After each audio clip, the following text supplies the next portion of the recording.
മാംഗല്യം സീരിയലിൻ്റെ ഇന്നത്തെ full എപ്പിസോഡിൻ്റെ review ആണ്. ഇന്നത്തെ എപ്പിസോഡിനകത്ത് സച്ചിദാനന്ദൻ്റെ മുന്നിൽ അവന്തിക എന്നത് ആരാണെന്ന കാര്യം എന്തായാലും അറിഞ്ഞിട്ടുള്ളതിൻ്റെ ഒരു വലിയൊരു ത്രില്ലിംഗ് പോയിൻ്റാണ് ഇന്നത്തെ എപ്പിസോഡിനകത്തുള്ളത്. അതിന് ഞാൻ മെല്ലെ പറഞ്ഞുതരാം. അപ്പം നമുക്ക് ഫുൾ എപ്പിസോഡിൻ്റെ റിവ്യൂ നോക്കാം. ആദ്യം ഇന്ന് എപ്പിസോഡ് തുടങ്ങുമ്പോൾ തന്നെ നമ്മുടെ മീര, അതുപോലെ തന്നെ നമ്മുടെ അച്ചുവും, പിന്നെ അതുപോലെ തന്നെ അവന്തികയുടെ അനിയത്തി, പിന്നെ അതുപോലെ തന്നെ നന്ദേട്ടൻ, ഇവരെല്ലാവരും കൂടെ ചെന്നിട്ട് നന്ദേട്ടൻ്റെ റൂമിൽ നിൽക്കുകയാണല്ലോ. അപ്പോൾ അവന്തിക ഭയങ്കരമായിട്ട് ഈ കൊച്ചു പോയതിൻ്റെ സങ്കടവും പറച്ചിലും കരച്ചിലും പിഴിച്ചിലൊക്കെയാണ്. അപ്പം അതിൻ്റെ അകത്താണ് മീര എത്രയൊക്കെ പറഞ്ഞ് ഞാൻ അവന്തികയ്ക്ക് തിരിച്ച് പണി കൊടുക്കുമെന്ന് പറഞ്ഞിട്ട് മീര എന്ന ഏട്ടത്തേക്ക്, കാരണം എല്ലാവരും സാധാരണ മനുഷ്യർക്ക് അവന്തികയെ പോലെ ആർക്കും ആകാൻ പറ്റത്തില്ല എന്നുള്ളതിന് തെളിവാണ്. മീര അവന്തികയുടെ ഇത്രയും സങ്കടം കണ്ടപ്പോഴത്തേക്ക് മീര എത്രയൊക്കെ വെല്ലുവിളിച്ചെങ്കിലും മീര തന്നെ പറഞ്ഞ്, അയ്യോ ഇത്ര വിഷമിക്കേണ്ട, ഞാനത് വേറൊന്നും കൊണ്ട് പറയുന്നതല്ല, എനിക്ക് ആവണി മോളെ വരുന്നതിന് മുന്നേ തന്നെ എനിക്ക് 2 അബോഷനി പുറത്ത് ആയിടുന്നതിന് ശേഷമാണ് എനിക്ക് ആവണി മോളെ കിട്ടിയത്. അതുകൊണ്ട് ഇതൊന്നും വലിയ കാര്യമായിട്ടെടുത്ത് അത് തന്നെ ആലോചിച്ച് സങ്കടപ്പെട്ടുകൊണ്ടിരിക്കേണ്ട, അവന്തിക്ക് അങ്ങനെ സങ്കടപ്പെടേണ്ട എന്ന രീതിക്കകത്ത് മീര പറഞ്ഞു. യഥാർത്ഥത്തിൽ മീര പറഞ്ഞത് അവന്തികയെ പോലെ വ്യക്തിക്ക് അവന്തിയെക്കാളും വലിയ രീതിക്കകത്ത് പാര പണ്ടണമെന്ന് പറഞ്ഞിട്ടും അവന്തിക്ക് ഇത്ര ദുഷ്ടതയായിട്ടും അവന്തിയുടെ സങ്കടം കണ്ടപ്പോഴത്തേക്കും മനസ്സലിയാനുള്ള ഒരു മനസ്സെന്നതാണ് സാധാരണ മനുഷ്യൻ്റെ ഒരു മനസ്സ്. അവധിക്ക് അനിയത്തിക്കൊന്നും ഇല്ലാത്തൊരു മനസ്സും അത് തന്നെ. അപ്പം ആ ഒരു ഡിഫറൻസ് എന്തായാലും ഇന്ന് അതിനെ നമുക്ക് കാണാൻ പറ്റി. അപ്പം മീര അങ്ങനെ സംസാരിക്കുന്നു. അപ്പം അർച്ചന ഇതൊക്കെ നോക്കി നിൽക്കുവാണ്. അപ്പോഴത്തേക്കും ഈ മീര ഇത്ര നല്ലത് പറയുമ്പോഴും അവന്തികയുടെ പല്ലിനവറക്കമാണ് അവന്തിക തിരിഞ്ഞ് നിന്ന് പല്ല് നിറയിക്കൊണ്ടിരിക്കുന്നത്. അതിനുശേഷം എന്താണെന്ന് അറിയാം, ഓ എന്ന് പറഞ്ഞിട്ട് ഓടി വന്ന് നന്ദനെ കെട്ടിപ്പിടിക്കുകയാണ്. നന്ദനെ കെട്ടിപ്പിടിച്ചിട്ട് എന്നാലും നന്ദേട്ട നമ്മുടെ കൊച്ച് എന്നൊക്കെ പറഞ്ഞിട്ട് ഇതാക്കുവാണ്. അങ്ങനെ നന്ദേട്ടനെ കെട്ടിപ്പിടിച്ചപ്പോഴത്തേക്കും നന്ദേട്ടന് ഭയങ്കര ഒരു ഈർച്ചയുടെ എന്ത് ചെയ്യണം എന്ന് അറിയത്തില്ല. അതാണ് സത്യാവസ്ഥ. കാരണം ഭാര്യ ഇത്രയും നാളെ ജീവിച്ചിരുന്ന ഒരു വ്യക്തി തന്നോട് ഇത്രയും ദ്രോഹമൊക്കെ കാണിച്ചു. പക്ഷേ എന്നിരുന്നാലും അവൾ ഇപ്പോൾ അനുഭവിച്ച ഒരു ബുദ്ധിമുട്ട്, ഒരു അമ്മ ആകാൻ പോകുന്ന ആകാംക്ഷയിൽ നിന്ന് ഇങ്ങനെ ഒരു കാര്യം സംഭവിച്ചു. മീര പറയുന്നുണ്ട്, അവന്തിക്ക് ഇത്രയും വിഷം വരുന്നതിൻ്റെ കാര്യം എന്ന് പറയുന്നത് അവന്തിക്ക് ഒത്തിരി അമിതമായി പ്രതീക്ഷയിരുന്നത് കൊണ്ടാണ് ഇത്രയും സങ്കടം വരുന്നതെന്ന് പറയുന്നുണ്ട്. അപ്പം നന്ദൻ പറയുന്നുണ്ട്, എന്താ പറയുക, അത് തന്നെ നീ ഇതൊക്കെ മറന്നിട്ട് സാധാരണ ഒരു സ്ത്രീയെ പോലെ നല്ലവളായി ഇനി ജീവിക്കാൻ നോക്കണമെന്ന് പറയുന്നുള്ളൂ. അപ്പോഴാണ് അവന്തിക എന്ന് വന്നിട്ട് വന്ന് ഈ കെട്ടിപ്പിടിച്ച് കരഞ്ഞിട്ട് നന്ദേട്ടാ എന്ന് പറഞ്ഞിട്ട് ഭയങ്കര ഡ്രാമ കാണിക്കുന്നത്. ആ ഡ്രാമ കാണിക്കുമ്പോൾ ആ മുതലക്കണ്ണീര് വീഴ്ത്തിക്കൊണ്ട് തന്നെ അവന്തിക ഉദ്ദേശിച്ചത് അങ്ങനെ താൻ കെട്ടിപ്പിടിക്കുമ്പം നന്ദൻ തിരിച്ച് തന്നെ ആശ്വസിപ്പിക്കാനായി തൻ്റെ പുറത്ത് കൈ വയ്ക്കും, അത് ഇവൾമാരുടെ മുന്നിൽ ഒന്ന് കാണിച്ചു കൊടുക്കണമെന്നായിരുന്നു അവന്തികയുടെ പ്ലാൻ. പക്ഷേ എന്ത് ചെയ്യാനാണ്, നന്ദൻ്റെ മനസ്സിലും മഞ്ഞൊരുക്കി. കാരണം എന്താ വെച്ച് കഴിഞ്ഞാൽ ഒരു ഭാര്യ ആയിരുന്ന ഒരു വ്യക്തി അവൾ എന്തൊക്കെ ചതി ചെയ്തോ അത് ഒരു മിനിറ്റിലേക്കായാലും ആരും മറന്നു പോകും. കാരണം അവൾ ഇപ്പോൾ അനുഭവിക്കുന്ന ഒരു അമ്മയാകാൻ പ്രതീക്ഷ നിന്നിട്ട് അതിൽ നിന്ന് അവൾ യഥാർത്ഥത്തിൽ സങ്കടം അനുഭവിക്കുക എന്നൊരു മനസ്സിന് തോന്നൽ ആർക്കും വന്നു പോകും.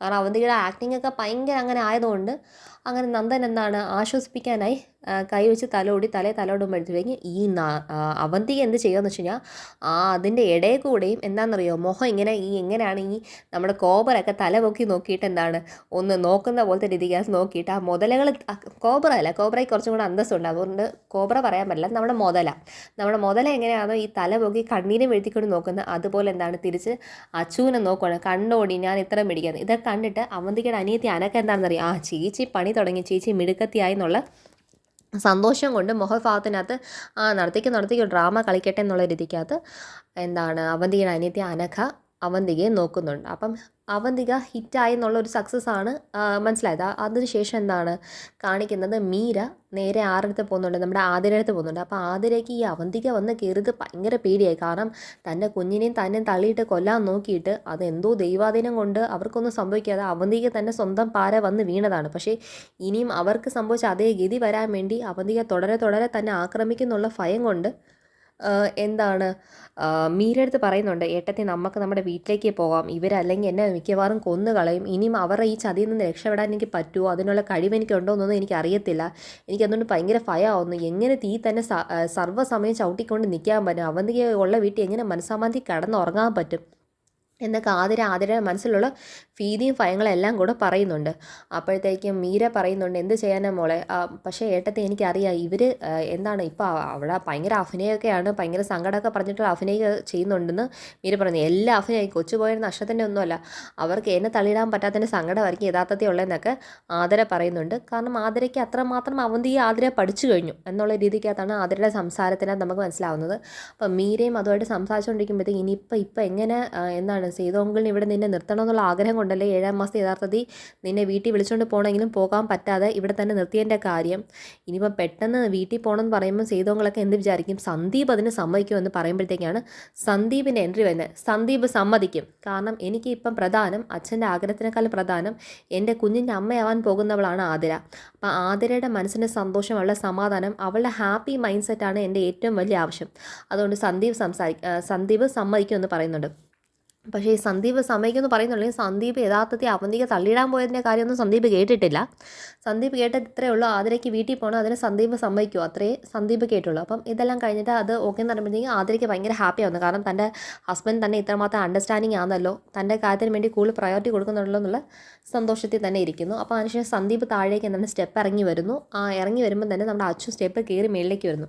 അപ്പോഴത്തേക്ക് അവർ രണ്ടുപേരും തമ്മിൽ കാണുന്നുണ്ട്. അന്നേരം പറയുന്നുണ്ട് എന്താണ് ആതിരയ്ക്ക് വീട്ടിൽ പോകണമെന്നാണ് താല്പര്യം, വൃന്ദാവനത്തിൽ പോയി നിൽക്കാനാണ് ആഗ്രഹമെന്ന് സന്ദീപ് പറയുന്നു. അപ്പം സന്ദീപിൻ്റെ അടുത്ത് അർച്ചന ഒന്നും കൂടുതൽ പറയുന്നില്ല. അത് ചിരിച്ചിട്ട് എന്താണ് അർച്ചന മേളിൽ കയറി പോയിട്ട് എന്താണ് ആതിര അടുത്ത് പറയുന്നത്, നിനക്കിപ്പം പോകണമെന്നുള്ള പേടി എന്ന് പറയുന്ന അവന്തികേട്ടത്തിൽ വന്നപ്പോഴല്ലേ നിനക്ക് പോകാൻ തോന്നിയത്, അതിൻ്റെ പേടിയല്ലേ?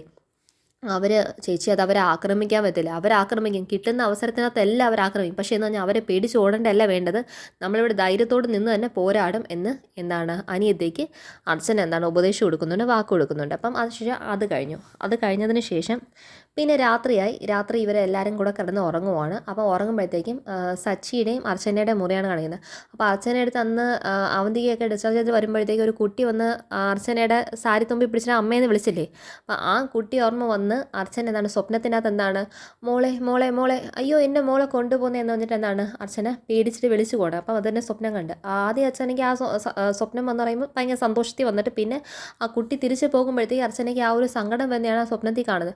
അപ്പോഴത്തേക്ക് സച്ചി ഈ അർച്ചന ഈ പേടിക്കുന്നത് കേട്ടിട്ട്, സ്വപ്നത്തിൽ പേടിക്കുന്നത് മനസ്സിലായിട്ട് എണീറ്റ് അയ്യോ അർച്ചന എന്ന് വിളിക്കുന്നു. അത് സച്ചിയുടെ നമ്മുടെ മോളെ കൊണ്ടുപോയി എന്ന് പറഞ്ഞിട്ട് കരയുന്നു. അപ്പോൾ ഇതെല്ലാം കണ്ടിട്ട് സച്ചി പറയുന്നു, നീ അത് തന്നെ ആലോചിച്ചുകൊണ്ട് കിടന്നുണ്ട, മൈൻഡ് ഫ്രഷ് ആക്കി കള, നമ്മുടെ ആഗ്രഹം എത്ര മാത്രം ഉണ്ടെന്ന് ദൈവത്തിന് അറിയാലോ, അപ്പം ദൈവം നമ്മളെ സഹായിക്കാതെ ഇരിക്കത്തില്ല എന്നൊക്കെ പറഞ്ഞ് എങ്ങനെയെങ്കിലുമൊക്കെ അർച്ചനയെ ആശ്വസിപ്പിച്ച് അർച്ചനയെ ഉറങ്ങാൻ കിടത്തിയിട്ട് സച്ചി മനസ്സ് വിഷമിച്ച് തന്നെ ഇരിക്കുവാണ്. പിന്നെ പിറ്റേ ദിവസമ്പോഴത്തേക്കും സച്ചിക്ക് ഇത് തന്നെ ഇന്നലെ രാത്രി മനസ്സിരിക്കുന്നുണ്ട്. സച്ചി നേരെ സന്ധ്യയെ കാണാൻ പോവാണ്. സന്ധ്യയെ കാണാൻ പോയിട്ട് സന്ധ്യയുടെ അടുത്ത് പറയുന്നുണ്ട്, എനിക്കറിയാം ഇത് സാധ്യമല്ല എന്നറിയാം, പക്ഷേ എന്നാലും ഞാൻ ചോദിക്കും, എന്തെങ്കിലും ഒരു ട്രീറ്റ്മെൻറ്റ് എടുത്താലും എന്തെങ്കിലും ഒരു കാര്യം ചെയ്തു കഴിഞ്ഞാൽ എത്ര രൂപ മുടക്കാനും വേണ്ടിയില്ല, എന്തെങ്കിലും ചെയ്തു കഴിഞ്ഞാൽ എൻ്റെ അച്ഛനൊരു കുട്ടി ഉണ്ടാവും, എന്നെ അച്ഛാന്ന് വിളിച്ച് കേൾക്കാനൊരു ആഗ്രഹം എനിക്കുണ്ടെങ്കിലും അതിനൊരു വിധി എനിക്കില്ല, എന്ത് ചെയ്യാൻ, ഞങ്ങളുടെ വിധി ആയിരിക്കും, ആശ്വസിക്കാം എന്നൊക്കെ പറഞ്ഞ് സച്ചി സന്ധ്യയോട് അങ്ങനെ പറയുന്നുണ്ട്. സന്ധ്യയ്ക്ക് ഇവരോട് എന്ത് പറയണമെന്നറിയത്തില്ല. സന്ധ്യ ദിവസം അച്ഛന് ഈ കുട്ടി വേണമെന്ന ചിന്താഗതിയും ആ ഭീതിയും തന്നെയാണ് കൂടുതലുള്ളത്. അതിന് എന്ത് ചെയ്യാൻ പറ്റുമെന്ന് എനിക്കറിയത്തില്ല. അപ്പം പിന്നെ അത് കുറച്ച് നാൾ കഴിയുമ്പോഴത്തേക്കും കാത്തിരിപ്പങ്ങ് അവസാനിക്കും സച്ചി, അതിനെ ഒന്നും വിഷമിക്കേണ്ടെന്ന് സന്ധ്യ പറയുന്നു.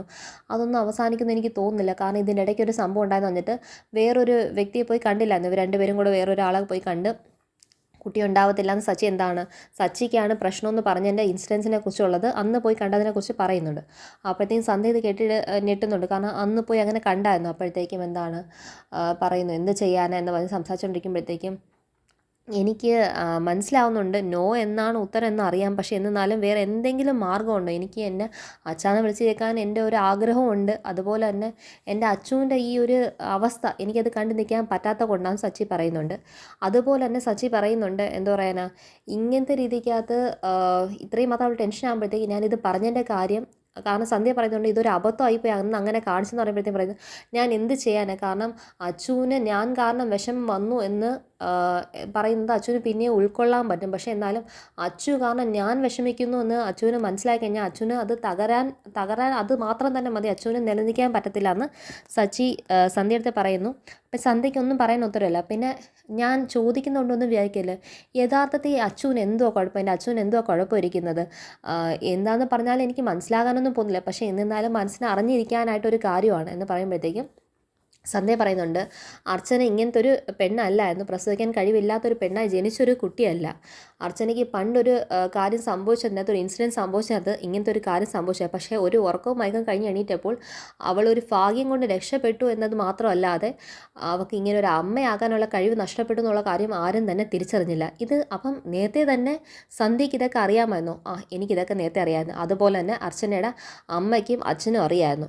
അപ്പം സച്ചി എന്താണ് വല്ലാണ്ടായിരിക്കുകയാണ്. അപ്പം അറിഞ്ഞുകൊണ്ട് തന്നെ അപ്പം സച്ചി ചിന്തിക്കുന്നുണ്ടാവും, ഇതെല്ലാം അറിഞ്ഞു വെച്ചിട്ട് തന്നെ വൃന്ദാവനത്തിലുള്ള ആൾക്കാർ അർച്ചനയെ നിൻ്റെ തലയിൽ കെട്ടിവെച്ചെന്ന്. അല്ല, ഇതെല്ലാം അറിഞ്ഞു വെച്ചിട്ടും അവർ നിന്നോടും എല്ലാം നേരത്തെ തന്നെ ഇത് പറയണമെന്നുള്ള താല്പര്യം ഉണ്ടായിരുന്നു. പക്ഷേ ഇതൊന്നും പറയേണ്ടെന്ന് പറഞ്ഞിട്ട് അറിയാവുന്ന ഒരു വ്യക്തിയും കൂടെ ഉണ്ടായിരുന്നു. അവിടെയാണ് നമ്മൾ വിചാരിച്ചിരുന്ന ഒരു മിനിറ്റ് വരുന്നത്. എന്താണ്, ഇതെല്ലാം തന്നെ സച്ചിയുടെ ഏട്ടത്തിയായ അവന്തികയ്ക്കും കൂടെ അറിയാമെന്ന്. സച്ചി അങ്ങ് ഞെട്ടി അങ്ങ് പോവാണ്. കാരണം ഏട്ടത്തിക്കറിയാം എന്തുകൊണ്ടാണ് അവന്തിക ഇതെല്ലാം അറിഞ്ഞിട്ട്, ഒരിക്കലും ഒരു അമ്മയാകാൻ കഴിയാത്തവളാണ് അർച്ചന എന്ന് അറിഞ്ഞിട്ട് പോലും അത് താൻ തന്നെ സച്ചിയോട് പിന്നെ പറഞ്ഞോളാം എന്നാണ് അവന്തിക പറഞ്ഞത്. എനിക്ക് പോലും അന്ന് അറിയത്തില്ലായിരുന്നു. കാരണം എന്തിനാണ് അവന്തിക അങ്ങനത്തെ ഒരു മനസ്സ് കാണിക്കുന്നത്? അതായത് വൃന്ദാവനത്തെ എല്ലാവർക്കും ഇത് സച്ചിയോട് പറഞ്ഞിട്ട്, അല്ലാതെ കള്ളത്തരമായിട്ട് പറഞ്ഞിട്ട് കെട്ടാനായിട്ട് താല്പര്യമില്ലാതെ ഇത് സച്ചിയെ പൂർണ്ണമായി അറിയിപ്പിച്ചിട്ട് വേണം വിവാഹം നടത്താമെന്നായിരുന്നു അവർ എല്ലാവരെയും താല്പര്യം. പക്ഷേ അവന്തികയാണ് പറഞ്ഞത്, ഇത് അറിയിപ്പിക്കേണ്ട, ഞാൻ തന്നെ സച്ചിയുടെ സമയം പ്രകാരം പറഞ്ഞോളാം, അതുകൊണ്ട് ഞാൻ തന്നെ പറഞ്ഞോളാം എന്ന് പറഞ്ഞിട്ട് അങ്ങനെ അവധിക്ക് അന്ന് ആ തീരുമാനം എടുത്തതിൻ്റെ കാര്യം എന്താണെന്ന് ഞങ്ങൾക്ക് ആർക്കും അന്നും മനസ്സിലായിട്ടില്ല, ഇന്നും മനസ്സിലായി. ഈ ഒറ്റൊരു കാരണം കൊണ്ടാണ് അതിൻ്റെ ഒരു കുത്തൽ ഇപ്പോഴും എന്താണ് വൃന്ദാവനത്തിനുള്ള അച്ഛൻ്റെ അമ്മയ്ക്കും അച്ഛനൊക്കെ ഉണ്ട്. ഈ കാര്യത്തെക്കുറിച്ച് അറിയാത്ത ഒരേ ഒരാൾ അർച്ചന മാത്രമേ ഉള്ളൂ. അർച്ചനയ്ക്ക് ഇന്നും അറിയത്തില്ല, അർച്ചനയ്ക്ക് അങ്ങനത്തെ ഒരു കാര്യം സംഭവിച്ചതിനെക്കുറിച്ച് അറിയത്തില്ല. പക്ഷേ ഇതെല്ലാം അറിയാവുന്ന ഒരു വ്യക്തി തന്നെയാണ് അവന്തിക. അറിഞ്ഞുകൊണ്ട് തന്നെ ഈ കല്യാണം നടത്താനും ഒരിക്കലും അർച്ചന അമ്മയാവത്തില്ല എന്ന് അറിഞ്ഞിട്ട് ഈ കല്യാണത്തിന് മുൻകൈ എടുത്തു നിന്നതും ഈ കല്യാണം നടത്തിപ്പിച്ചതും എല്ലാം തന്നെ അവന്തികയാണെന്ന് പറയുന്നുണ്ട്. ഇതെല്ലാം കേട്ട് സച്ചിക്ക് ഒരിക്കലും വിശ്വസിക്കാൻ എന്തുകൊണ്ട് അന്ന് അവന്തിക്ക് ആ തീരുമാനം എടുത്തത് എനിക്ക് അന്നും അറിയത്തില്ല, ഇന്നും അറിയത്തില്ല എന്ന് സന്ധ്യ പറയുന്നു.